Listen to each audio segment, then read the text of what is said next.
ये आतंकवादी क्या सुप्रीम कोर्ट को मानते हैं? ये संविधान ही नहीं मानते तो सुप्रीम कोर्ट क्या मानेंगे? इसीलिए मैं उन अफसरों को कह रहा हूं कि आतंकवादी ना बने, जो भ्रष्ट अधिकारी हैं वो आतंकवादी ना बने। ये बजरंग दल वाले 50 लोगों को तो अरेस्ट करना है, पूरे देश से बता रहा हूं मैं आपको। एक भी चूहे हैं ये पुलिस, भ्रष्ट पुलिस अधिकारियों के संरक्षण में तो आते हैं। ये गुंडागर्दी जो बढ़ रही है, जो बहुत टारगेटेड है, ये आगे और बढ़ेगी। इनसे ये पूछो कि धर्म रक्षक तो हो, धर्म को भी किसी रक्षा की जरूरत पड़ती है क्या? अगर धर्म को भी रक्षा करने की जरूरत पड़े तो वो धर्म नहीं है कम से कम। और बाकी और चीजों की, औरों की रक्षा करने की बात कर रहे हो आप, गौरक्षा की तो पुलिस काय के लिए है?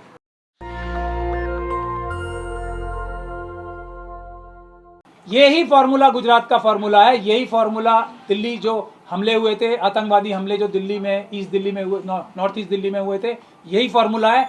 यही फॉर्मूला मणिपुर का है, यही फॉर्मूला हर जगह का है, यही फॉर्मूला उत्तराखंड का है। कोई ये फॉर्मूला भी अलग नहीं कर रहे हैं, सीधा सीधा है। ये आतंकवादी संगठन आरएसएस के संबंधित लोग हैं और इनके साथ सरकार में बैठे हुए। इसीलिए हमने वार्निंग दी है ना पुलिस के अधिकारियों को और सरकारी अधिकारियों को कि इंसाफ से काम करें, संविधान और कानून के दायरे में रहकर करें। हम लोग आएंगे और तब आप लोग मुसीबत में आएंगे क्योंकि आप कानून तोड़ रहे हैं। लेकिन जिस तरह से धमकाया जा रहा है कि जो गुड़गांव के एरिया में लोग मुसलमान है, जो रेहड़ी पटरी कमाते हैं लोग, उनको धमकाया जा रहा है कि गुड़गांव छोड़ दे, नहीं तो 2 दिन के अंदर कार्रवाई की जाएगी। बजरंग दल वाले, बीएचपी वाले, मैं यही तो कह रहा हूँ, जो ऑर्गेनाइज क्रिमिनल्स, गैंगस्टर्स क्या करते हैं, यही काम तो करते हैं। शरीफ नागरिकों को डराते धमकाते हैं, उनका बिजनेस छीनते हैं, यही काम तो करते हैं। यही तो हम बोल रहे हैं कि आतंकवादी संगठन है। हमें शिकायत पुलिस के अधिकारियों से है, सरकारी अधिकारियों से है कि भले ही चीफ मिनिस्टर साहब उन्हें बोल रहे हैं कि उनको खुली छूट दो, उनको वहां अपने साथ खड़े रह के गोलियां चलवाओ, क्योंकि ये आतंकवादी डरपोक भी तो होते हैं। बंदूकें होने के बावजूद भी, इतने हथियार होने के बावजूद भी डर तो लगता है ना, तो उसके लिए चाहिए पुलिस। तो इसीलिए पुलिस कम दोषी नहीं है इसमें। पुलिस के वो भ्रष्ट अधिकारी जो इस काम में सहयोगी हैं, उनके वो भी अपराधी हैं, आतंकवादी हैं, उनके खिलाफ भी कानूनी कार्रवाई हम लोग करें। लेकिन सुप्रीम कोर्ट के गाइडलाइन के तहत कि आप प्रदर्शन कर सकते हैं, लेकिन नफरत, हेट स्पीच नहीं दे सकते हैं। लेकिन थाना के सामने आपने देखा एक वीडियो वायरल हो रहा है कि स्पीच दिया जा रहा है, सीधे सीधे मुसलमानों की धमकी है, लेकिन सुप्रीम कोर्ट संज्ञान नहीं लेती इस चीजों की। लेगी धीरे धीरे, आप लोग देखें। यही बात सुप्रीम कोर्ट ने कही है। ये आतंकवादी क्या सुप्रीम कोर्ट को मानते हैं? ये संविधान ही नहीं मानते तो सुप्रीम कोर्ट क्या मानेंगे? इसीलिए मैं उन अफसरों को कह रहा हूं कि आतंकवादी ना बने, जो भ्रष्ट अधिकारी हैं वो आतंकवादी ना बने। नांगलोई के भी पुलिस स्टेशन के बाहर खड़े होकर स्पीच दी गई है और हरियाणा के नूह में चारों तरफ से बोला जा रहा है कि नूह पे अटैक करो। ये पुलिस की मौजूदगी में है ना, और सुप्रीम कोर्ट ने यही कहा है किसी एफआईआर की जरूरत नहीं है, पुलिस को स्वयं एफआईआर करनी है। मगर ये लोग, ये भी अपराधी हैं जो पुलिस के ऑफिसर सुप्रीम कोर्ट के आज्ञाओं का अवहेलना कर रहे हैं। ये कंटेम्प्ट ही नहीं है, ये क्रिमिनल एक्टिविटी है। ये लोग धारा 120 भी, ये भ्रष्ट पुलिस अधिकारी इन हमले कराने में शामिल हैं और इनके खिलाफ हम लोग कार्रवाई करें। सर 2024 के चुनाव से पहले ये भूमिका बनाई जा रही है क्या? ये तो पूरी दुनिया जानती है, इसमें मेरे कहने से और या किसी और के कहने से कोई फर्क नहीं पड़ रहा है। ये बात तो पूरी दुनिया जानती है कि ये देश तोड़ने की कगार तक ले जाएंगे अपना चुनाव जीतने के लिए, क्योंकि ये देश पहले ही बेच चुके हैं। इनके सारे साथी जितने भी हैं भ्रष्ट, जो इनके क्लोजेस्ट जो लोग हैं, वो सारे लाखों की संख्या में आरएसएस और बीजेपी के जो कार्डर्स हैं वो यहाँ से पैसा लूट के जा रहे हैं। जब भी कोई अच्छी सरकार आएगी इन सभी लोगों को वापस पकड़ के लाएंगे, इनसे सारा पैसा वापस लेंगे और इन सभी को जेल भिजवाने का काम है। सीएम खट्टर ये भी तो कह रहे हैं कि पुलिस हर किसी की रक्षा नहीं कर सकती। नहीं, भ्रष्ट पुलिस किसी की रक्षा नहीं कर सकती, हर किसी की नहीं। पुलिस भ्रष्ट होगी तो किसी भी की रक्षा नहीं कर सकती, सिर्फ वो आतंकवादी घटनाओं में लिप्त होगी, आतंकवादियों के साथ, क्रिमिनल्स के साथ। हाँ, अगर पुलिस ईमानदार है तो वो सबकी रक्षा कर सकती है, इसमें कोई शक और शुबे की गुंजाइश नहीं है। जो व्यक्ति ऐसे बोलता है वो खुद ये सब काम करा रहे हैं, खट्टर जी, क्योंकि ये खुद काम करा रहे हैं। तो अब जब दुनिया के सामने इतने उनके गंदे और घिनौने कारनामे आ गए तो वो पुलिस के ऊपर लांछन लगा रहे हैं। पुलिस 100% कर सकती है। आप पुलिस के किसी भी अधिकारी से बंद कमरे में बात कर लीजिए, वो बता देगा, हम 2 मिनट में ठीक कर देंगे। क्या करना है? ये बजरंग दल वाले 50 लोगों को तो अरेस्ट करना है, पूरे देश से बता रहा हूं मैं आपको। एक भी चूहे हैं ये पुलिस, भ्रष्ट पुलिस अधिकारियों के संरक्षण में तो आते हैं, वैसे निकल के आएंगे कभी? कभी नहीं आएंगे। तो बरेली में देखा गया था, वहाँ पर पुलिस ने कार्रवाई की और अच्छी कार्रवाई की, आतंक बचा। तो क्या लगता है उत्तर प्रदेश की पुलिस ज्यादा अच्छी है वहाँ से? एक अफसर है हाँ। और उसमें संलिप्तता प्राप्त हो रही है फिर आरएसएस और बीजेपी की। एक अफसर था ना, 2 मिनट में ठीक कर दिया सब उसने, चौधरी साहब ने कर दिया ना। यही मैंने बोला अभी, खट्टर साहब जो पुलिस का बहाना ले रहे हैं और जो मणिपुर में मेतई कर बदनामी की जा रही है और ये नूह में हिंदू समुदाय की बदनामी की जा रही है कि ये हिंदू समुदाय ने झगड़ा कर लिया, ये गलत है। आरएसएस के काडर्स ने वहाँ झगड़ा किया और एक ईमानदार अफसर जहाँ भी होता है वहाँ किसी गुंडे मवाली आतंकवादी की हिम्मत नहीं होती, वो चूं भी कर जाए। वो बरेली का एग्जाम्पल आपने खुद ही देखा। लेकिन मीडिया यहाँ पर देख रहे हैं आप, आरपीएफ का जवान खुद कहता है कि सच्चाई दिखा रही है, उनकी बात सुनो, और दाढ़ी देख के मार दिया जाता है। वो माहौल कैसे सुधार पाएंगे? मैं वही तो कह रहा हूँ, ऐसे भ्रष्ट पुलिस के अधिकारी आतंकवादी होते हैं। मैंने क्या बोला, वर्दी पहनने से ने कोई पुलिस नहीं बन जाता है। भारत के संविधान के हिसाब से काम करने से ही पुलिस वाला बनता है, सरकारी अधिकारी बनता है। भारत का संविधान तोड़ा, कानून तोड़ा तो वो अपराधी होता है। ऐसे अपराधी बहुत सारे पुलिस फोर्सेस में ये मनुवादी मानसिकता के लोगों ने, आरएसएस और बीजेपी के लोगों ने घुसा दिए हैं। उनको हमें आइडेंटिफाई करना है और उनको भी हमने कानूनी कार्रवाई के जरिए जेलों में भेजना। मीडिया कह रही है मानसिक संतुलन खराब था उसका, चेतन का जो जिसने मारा है। मैं खुद ही बोल रहा हूँ, ये आरएसएस और बीजेपी के सारे लोगों का जो काडर्स हैं इनके खास तौर पे मानसिक संतुलन तो खराब है ही। ये देश के विरोध कर रहे हैं, ये संविधान का विरोध कर रहे हैं, ये आतंकवादियों का मानसिक संतुलन तो सभी का खराब होता है, इसमें कौन सी नहीं। जो उनके सरगना है उसके लिए मैं जाकिर नायक का एग्जाम्पल देना चाहता हूँ। जाकिर नायक के ऊपर क्या केस है? ये नहीं है कि उन्होंने खुद कुछ आतंकवादी घटना की, उन्होंने भाषण ऐसे दिए, उन्होंने तकरीरें ऐसी की कि उससे लोग इंस्पायर होके आतंकवादी घटनाएं कर रहे हैं। यही जाकिर नायक के ऊपर केस है ना। यही केस हूबहू जाकिर नायक का मोदी जी पे, योगी जी पे, अमित शाह जी पे, मोहन भागवत जी पे और इनके सैकड़ों लीडर्स पे हूबहू सेम टू सेम अप्लाई होता है जाकिर नायक वाला केस।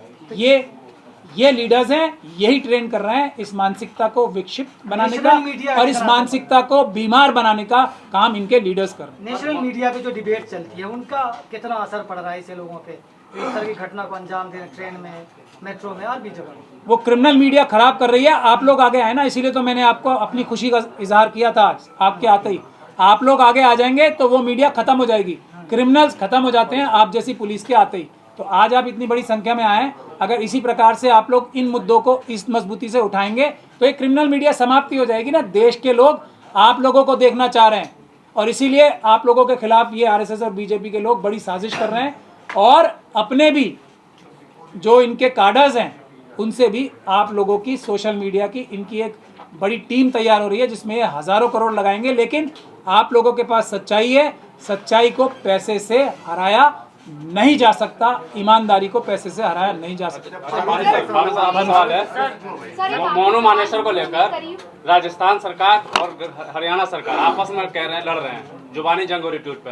राजस्थान सरकार कह रही है कि मैं गिरफ्तार करने गया, हरियाणा सरकार नहीं करने दे रही है। हरियाणा कह रही है कि आगे गिरफ्तार करिए, हम आपकी मदद करेंगे। देखिए खेल क्या चल रहा है? जुबानी जंग का कोई मतलब नहीं है। पुलिस के पास में कानूनी रूप से, संवैधानिक रूप से अधिकार हैं, तो आप संवैधानिक रूप से काम कीजिए। आपको किसी गुंडे को पकड़ना है, किसी अपराधी को पकड़ना है, कोई वांटेड है उसको पकड़ना है, सीआरपीसी में प्रोविजन है, आप सीआरपीसी के तहत करिए ना काम। आप जाइए वहां पर जिस इलाके में वो रहता है, उस इलाके के आप थाने में जाके अप्रोच कीजिए, बताइए कि इसके खिलाफ ये है, हमें इस आदमी को पकड़ना है, लोकल पुलिस को भेजिए। वो नहीं भेजेंगे तो आप मजिस्ट्रेट के यहाँ पे एप्लीकेशन लगाइए। ये सारे प्रोविजन है, आप करें उसको। अगर पुलिस करना चाहेगी तो संवैधानिक और कानूनी अधिकारों की कोई कमी नहीं है, बशर्ते करना चाहे तो। लेकिन अगर जुबानी जंग हो रही है तो वो घटिया स्तर की राजनीति है और कुछ नहीं है। सर एक बात बताइए। और पुलिस और भी अब राजनीति और भी करने लगी है। किसी मामले में इन्वेस्टिगेशन चल रही है और मामला बहुत संगीन है, या यूं कहो कि बहुत महत्वपूर्ण है, उस मामले में इन्वेस्टिगेशन के दौरान से कोई बात निकल के आती, कैसे निकल के आती है?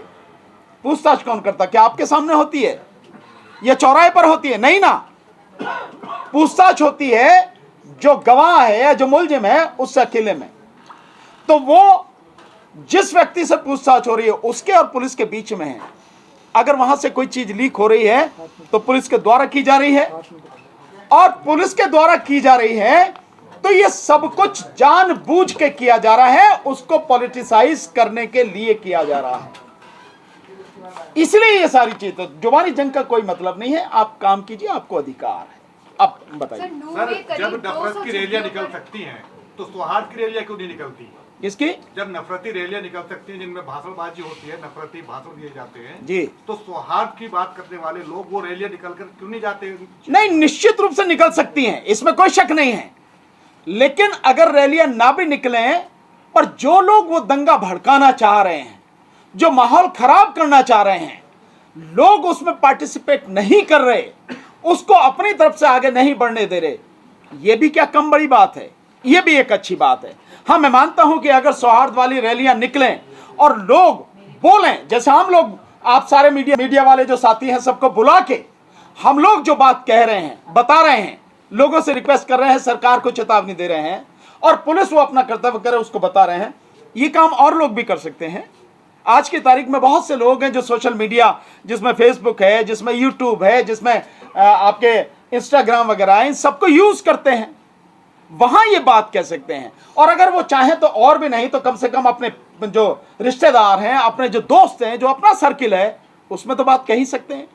इसी तरह से धीरे धीरे बात ये फैलती है, और ये करना पड़ेगा सिविल सोसाइटी को, जो समाज के लोग हैं उनको आगे आके ये बात करनी पड़ेगी। नहीं तो ये गुंडागर्दी जो बढ़ रही है, जो बहुत टारगेटेड है, ये आगे और बढ़ेगी, और इससे देश को दिक्कत होगी, सभी लोगों को दिक्कत होगी। और जो अभी एक बात और कही, जो आप सारे साथी आज इतनी बड़ी संख्या में आए हैं, अभी आपने देखा होगा मणिपुर के मसले पर जो सुप्रीम कोर्ट में चर्चा हो रही है, आप सब लोग उसे देख रहे होंगे। उसमें एक बहुत बड़ी बात आ रही है, सीजेआई साहब बार बार कह रहे हैं कि जो चीज सोशल मीडिया पर उपलब्ध है, जो इंफॉर्मेशन वहां उपलब्ध है, वो इंफॉर्मेशन सरकार के पास क्यों नहीं है। यह बात बताने का मकसद मेरा यह है कि आप जो काम कर रहे हैं, उस काम को कोर्ट भी देख रही है, चीफ जस्टिस ऑफ इंडिया भी उन सारी चीजों को देख रहे हैं।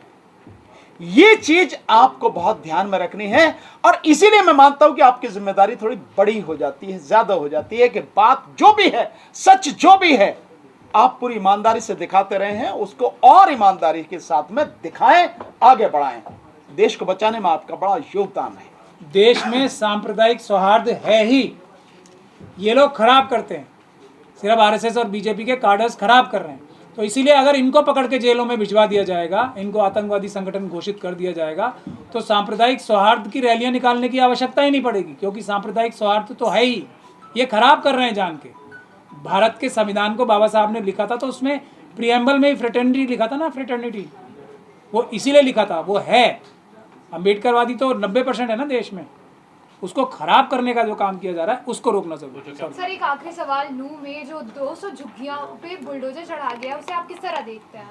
नहीं, निश्चित रूप से ये गलत है, इसमें देखने वाली क्या बात है, निश्चित रूप से गलत है, और सरकार की ये तानाशाही है, और इसी से सरकार का एक पक्षीय रवैया नजर आता है। और अभी थोड़ी देर पहले एक साथी पूछ रहे थे, जो कह रहे थे कि जो भी पकड़े जा रहे हैं वो मुस्लिम समाज के लोग पकड़े जा रहे हैं। अभी तक भी बजरंग दल या विश्व हिंदू परिषद या आरएसएस के लोगों पे नहीं। तो निश्चित रूप से, क्योंकि सरकार उनकी है, केंद्र में भी और राज्य में भी, और वही लोग इस सबको कराने वाले हैं। तो जो लोग हैं करने वाले, जो आतंकवादी हैं, जो अपराधी तत्व हैं, जो गुंडे हैं, जिनको बुलाया गया, जो 150 से ज्यादा गाड़ियों में भरकर वहां पहुंचे हैं, ये सब कुछ सरकार के द्वारा कराया ना। तो सरकार अपने ही गुंडों को कैसे बंद कर लेगी? अभी तो उसे और भी उन गुंडों से काम लेना है ना, इसलिए उनके खिलाफ नहीं कार्रवाई हुई। लेकिन इसका मतलब यह नहीं है कि उनके खिलाफ कार्रवाई नहीं हो सकती, या वो अरेस्ट नहीं हो सकते, या वो जेल नहीं जा सकते। महमूद भाई ने जो अभी बताया, वो यही बात बताई कि हम लोग कानून पर, आपको भी भरोसा होना चाहिए, लोगों को भी भरोसा होना चाहिए। हमें कानून और संविधान पर भरोसा है, हमें मालूम है कानून और संविधान की ताकत। हम इसीलिए कह रहे हैं कि लोग अगर कहेंगे, लोग अगर बुलाएंगे, तो हम तरीके से वो सारी चीजें करेंगे। पुलिस भी गुंडागर्दी करने से रुकेगी, पुलिस भी अपराधियों को गिरफ्तार करेगी, एफआईआर लिखेगी, नहीं लिखेगी तो हमारे पास बहुत तरीके हैं। लेकिन हम लोग कानून के मानने वाले, लीगल तरीके से काम करने वाले लोग हैं, इसीलिए हम जो काम करेंगे वो लीगल तरीके से करेंगे। एक चीज आपको जरूर जाननी चाहिए कि कानून के फंदे में अगर कार्रवाई लीगल तरीके से हो रही प्रॉपर, उस फंदे में अगर कोई व्यक्ति एक बार फंस गया तरीके से, फिर निकलता नहीं है। हो सकता है उसमें समय लग जाए, लेकिन जब उस पर फैसला आता है तो बहुत सारी चीजों को तबाह करके जाता है। सर, अभी जो 4 आरोपियों को जिन्होंने मस्जिद में घुस करके इमाम की हत्या करी, पुलिस ने उनको पकड़ा, लेकिन उनके कार्यवाही करने के विरोध में जो है थाने पर जाकर के लोग प्रदर्शन कर रहे हैं। नहीं, वो तो करेंगे भाई अपने जो उनके गुंडे हैं, जो उनके साथी हैं, जो उनके मतलब इस पूरी घटना को अंजाम देने में जो शामिल रहे हैं, उनको बचाने के लिए तो वो काम करेंगे ही ना। वो और फिर भी पकड़ भी लिया है तो भी उनके खिलाफ कोई कड़ी कार्रवाई होगी, इसकी उम्मीद आपको या किसी को रखनी नहीं चाहिए, लेकिन होगी। ये मैं कहना चाहता हूँ इसमें कि ये पुलिस के पास एक मौका है कि उनके बाकी साथी तलाश करने की जरूरत नहीं पड़ेगी। जो प्रदर्शन कर रहे हैं वो धारा 120B में उनको अरेस्ट किया जाना चाहिए कि वो जिन्होंने हत्या की है उनको जेल तोड़ के, एक तरह से यही हो रहा है ना कि जेल जबरदस्ती पुलिस के ऊपर दबाव बना के छुड़ाना चाह रहे हैं, तो वो उनके साथी हैं, वो तो उनके जो एक्यूज दूसरे को एक्यूज हैं वो उनको प्राप्त हो रहे हैं। पुलिस को चाहिए कि उन लोगों को अरेस्ट करे। ज्यादातर लोग आतंकी तो कह रहे हैं, कुछ लोग कह रहे हैं धर्म रक्षा के बोलो, धर्म के रक्षा के, इसमें क्या कहना है? देखिए, भाजपा सरकार में जो भी काम किए जाते हैं देश की तबाही के, जो देश का सौहार्द है उसको बिगाड़ने के, ये जितने भी काम किए जाते हैं ये धर्म की और देश की देशभक्ति की आड़ में किए जाते हैं। इनसे ये पूछो कि धर्म रक्षक तो हो, धर्म को भी किसी रक्षा की जरूरत पड़ती है क्या? अगर धर्म को भी रक्षा करने की जरूरत पड़े तो वो धर्म नहीं है कम से कम। और बाकी और चीजों की, औरों की रक्षा करने की बात कर रहे हो आप, गौरक्षा की तो पुलिस काय के लिए है, ये फौज का है बात के लिए है, ये पैरामिलिट्री फोर्स काय के लिए है। मतलब समाज के लोग अपने लिए बनाएंगे कि भाई हम करेंगे रक्षा, अपने आप सुमोटो वो बन जाएंगे कि हमें रक्षक, और हथियार लेके वो रक्षा करेंगे।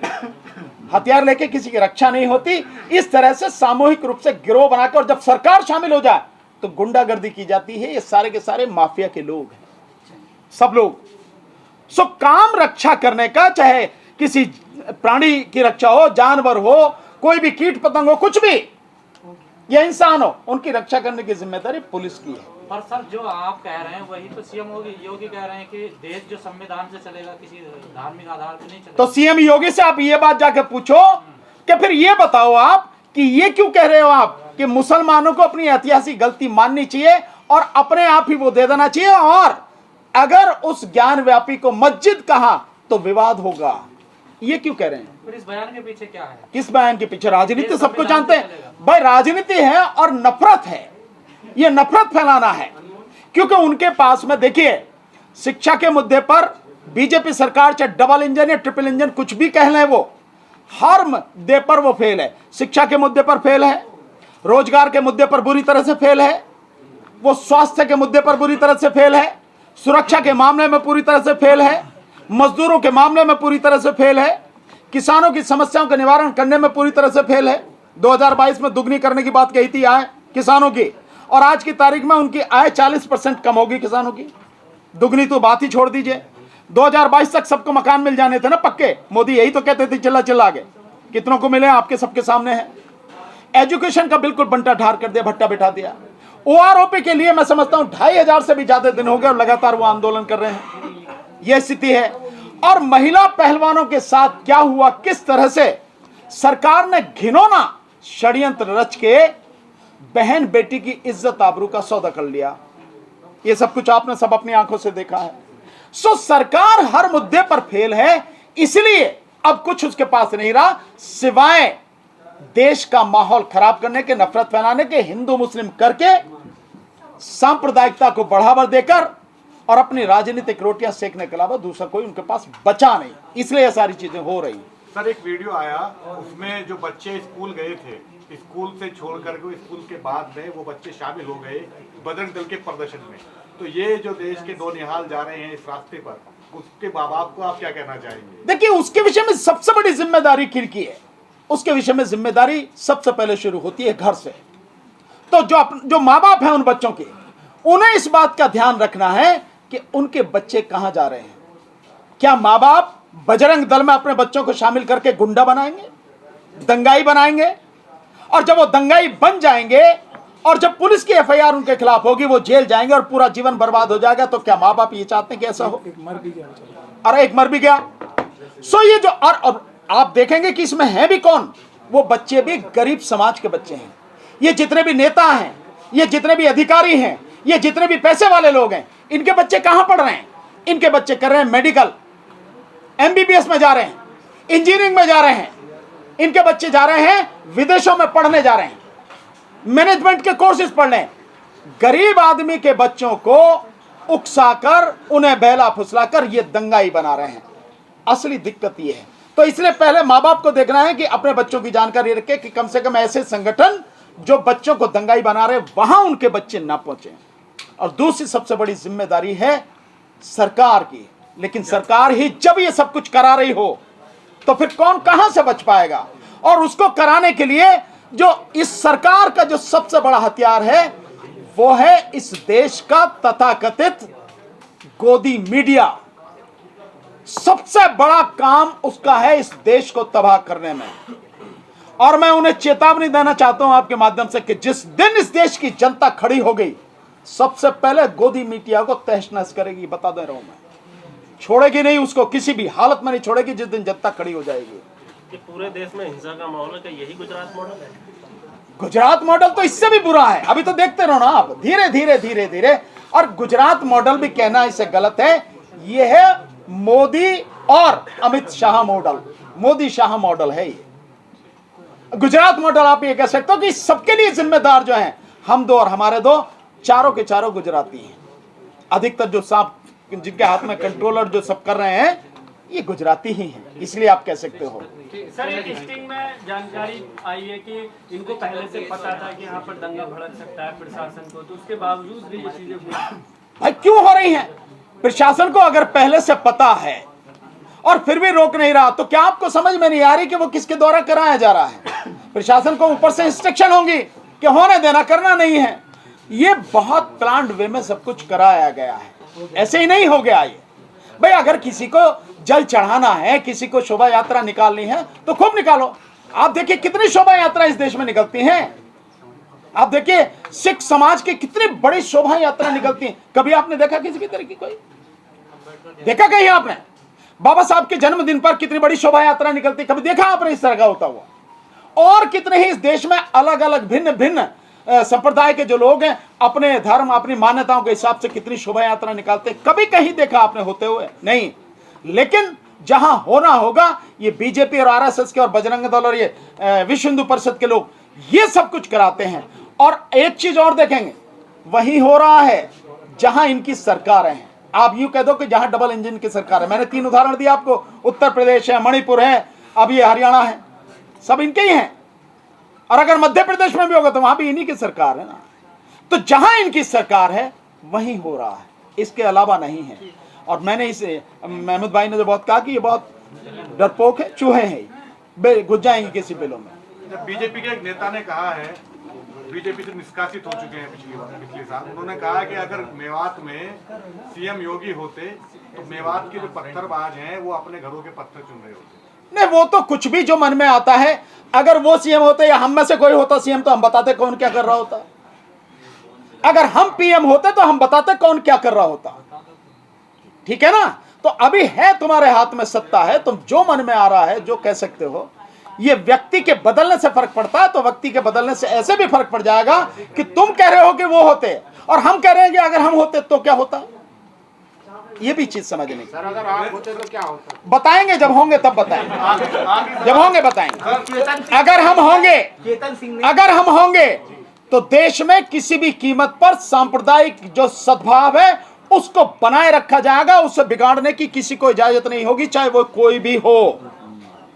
और देश में दंगा फैलाने की, दंगा कराने की जो भी साजिश करेंगे, चाहे कितना भी तुरमखा हो, कितना ही पैसे वाला, कितना बड़ा पॉलिटिशियन हो, यहां तक कि खुद प्रधानमंत्री नरेंद्र मोदी क्यों ना हो, कानूनी कार्रवाई होगी, जेल के अंदर दिखेगा। कोई भी होगा। आप जेल के अंदर की बात कर रहे हैं। चेतन सिंह ने तो खुली चेतावनी दे दी कि भारत में रहना है योगी मोदी कहना होगा, आदत डाल लेनी चाहिए। तो पता लग जाएगी उसके खिलाफ कार्रवाई हो रही है ना। कहाँ है वो, ये बताओ। अभी क्या वो ये कह के मुख्यमंत्री बन गया, मंत्री बन गया, ये कहाँ है वो? जेल में है ना। एक संकेत तो दिया ना कि भारत में अब रहना होगा, डर के खौफ के माहौल में रहना है, योगी मोदी कहना है। जो आपको डर लग रहा है, जो ऐसे कहेगा वो जेल में होगा, जैसे ये है। आपको डर लग रहा है सर? आपको डर लग रहा है? हमें क्यों लगेगा, मैं बता रहा हूँ। देखिए, इस तरह की मानसिकता के लोग हैं, ऐसा माहौल उन्होंने बनाया है, ये हम सबको फेस करना पड़ेगा।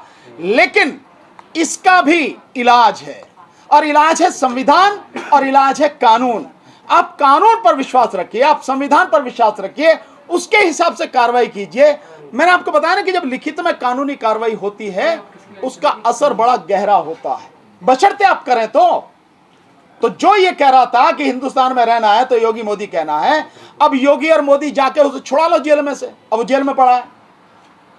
सर अभी नहीं है, अंदर वीआईपी ट्रीटमेंट मिल रहा होगा उनको, क्या कोई देख नहीं जा रहा? आप देख के आओ, मुझे तो पता नहीं। मोदी जी जब जाएंगे उनको भी वीआईपी ट्रीटमेंट मिलेगा, चिंता मत करो। उन्हीं की जेल है और सर उन्हीं के लोग हैं, कुछ दिन बाद वापस आ जाएगी। जिनकी जान जानी थी वो तो चली गई ना। नहीं, निश्चित रूप से तो ये माहौल खराब किया गया है ना। इसी माहौल को ठीक करने के लिए मैं बार बार ये कह रहा हूं कि इस सरकार को, मोदी सरकार को और भाजपा सरकार को, जहां कहीं भी है वो, केंद्र के अलावा राज्यों में भी जहां कहीं, इनको उखाड़ के फेंकना पड़ेगा।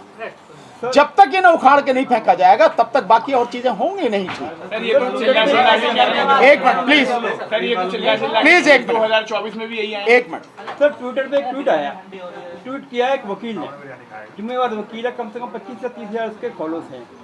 उसने ये ट्वीट किया कि ये जो चेतन शर्मा है, उसने पहले हथियार उठा के पहले पाकिस्तान जिंदाबाद के नारे लगाए, पहले सबसे पहले उसने मारा उसको, मीना को।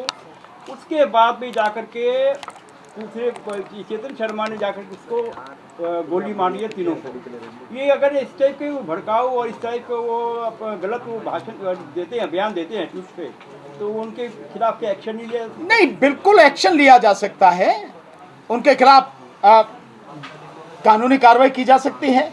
लेकिन दिक्कत अभी थोड़ा सी ये आ रही है सामने कि कानूनी कार्रवाई करेगा कौन, ये है मुसीबत थोड़ी सी। तो और एक बात है, मीडिया के ऊपर में ये जो जिहादी है, ये खालिस्तानी है, इस टाइप से अगर ये बोलते हैं जो मीडिया वाले, तो उनके खिलाफ में भी एक्शन नहीं है। नहीं, निश्चित रूप से आप इस बात को इस तरह से देखिए कि अगर ऑनरेबल सुप्रीम कोर्ट इस बात को कह रहा है कि हेट स्पीच इसको रोका जाए, हेट स्पीच नहीं होनी चाहिए, इनके खिलाफ कार्रवाई होनी चाहिए, बावजूद उसके हो रही है। और केवल इतना नहीं, आप देखिए परिस्थिति की गंभीरता को समझिए। ऐसा भारत के इतिहास में पहले कभी नहीं हुआ। प्लीज जरा सुनिए यार, भारत के इतिहास में ऐसा पहले कभी नहीं हुआ कि चीफ जस्टिस ऑफ इंडिया को, सुप्रीम कोर्ट के जजेस को ओपनली गाली दी जाए। मणिपुर का मसला जिस तरह से चल रहा है और जिस तरह से चीफ साहब के खिलाफ मतलब लगातार इनका जो तनखैया कीड़े हैं इनके आईटी सेल के, वो लगातार टर जो मचा रहे हैं, वो सारी चीजें अगर आप देखें तो ऐसा माहौल कभी नहीं था। लेकिन बावजूद उसके मैं धन्यवाद देना चाहता हूं चीफ साहब को कि सुप्रीम कोर्ट थोड़ा सा इस समय निश्चित रूप से निडर होकर काम कर रही है। सर, जैसा आप कह रहे हैं हेट स्पीच नहीं देनी चाहिए, लेकिन फिर भी हेट स्पीच जो है मीडिया के थ्रू आ रही है, तो उन पर कार्रवाई किस तरह से हो सकती है? होनी चाहिए कार्रवाई। बस सुप्रीम कोर्ट ने कहा है, आप आईपीसी में बतेरी धारा है जिनमें उनके खिलाफ कार्रवाई होनी चाहिए। लेकिन यह है कि कर नहीं रहे ना पुलिस वाले, और जब सुप्रीम कोर्ट कह रहा है और तो उसके बावजूद भी नहीं कर रहे। आप इनकी बेहयाई, इनकी बेशर्मी और इनका दुस्साहस देखिए आप, वो क्यों कर पा रहे हैं? क्योंकि सरकार उन्हें हर तरह से प्रोटेक्ट कर रही है, सरकार उन्हें बचा रही है। कि पुलिस वाले अधिकारी जिनकी, कौन करेगा कार्रवाई? आप किससे अप्रोच करेंगे? पुलिस से। अगर पुलिस के नीचे एसएचओ काम नहीं करता है, कुछ करता है, तो आप ऊपर डीसीपी के पास जाओगे, फिर ऊपर कमिश्नर के पास जाओगे। यही तो है ना तरीका। नहीं होगा तो दैन अदालत में जाओगे। लेकिन इसी लेवल पर जब इनको प्रोटेक्ट कर रही है सरकार, और इन्हें यह है कि भाई हमारा कुछ होना तो है नहीं, बिगड़ना तो है नहीं, इसलिए कार्रवाई नहीं कर रहे। अन्यथा सुप्रीम कोर्ट की इतनी झाड़ के बाद उन्हें काम करना चाहिए। हाँ, मैं इतना जरूर कह सकता हूं कि अगर सुप्रीम कोर्ट के इतना कहने पर भी काम नहीं करे तो सुप्रीम कोर्ट को एक बड़ा सख्त कदम एक बार उठा लेना चाहिए। 50 जो अधिकारी हैं ना, जो कंटेम्प्ट पढ़े, 50 अधिकारियों की फीत उतार के एक बार खुंटी पर टांग दे तो बाकी सारे के सारे अपने आप ठीक हो जाएंगे। ये स्टेप अभी सुप्रीम कोर्ट उठा नहीं रही है। अन्यथा हाई कोर्ट और सुप्रीम कोर्ट जिस दिन ये कदम उठा लेगी कि जो ये लोग अदालत की बात नहीं मान रहे, कंटेम्प्ट कर रहे हैं, इनको नौकरी पर रहना का कुछ तत्काल प्रभाव से इन्हें बर्खास्त, सुप्रीम कोर्ट को पावर है। जिस दिन ये कर देगी, और ये 100, 150, 50 लोगों के खिलाफ ये कार्रवाई अधिकारियों की अपने आप सीधे हो जाएंगे, अपने आप काम करने लगेंगे। इस कदम की जरूरत है। नेशनल दस्तक की आपसे गुजारिश है कि अगर इसको बचाना चाहते हैं तो नेशनल दस्तक को सब्सक्राइब करने के लिए रेड कलर के सब्सक्राइब बटन को दबाएं, फिर बेल आइकन की घंटी दबाएं। नेशनल दस्तक को बचाने के लिए बहुत जरूरी है कि हर खबर को शेयर करें, लाइक करें, कमेंट जरूर करें।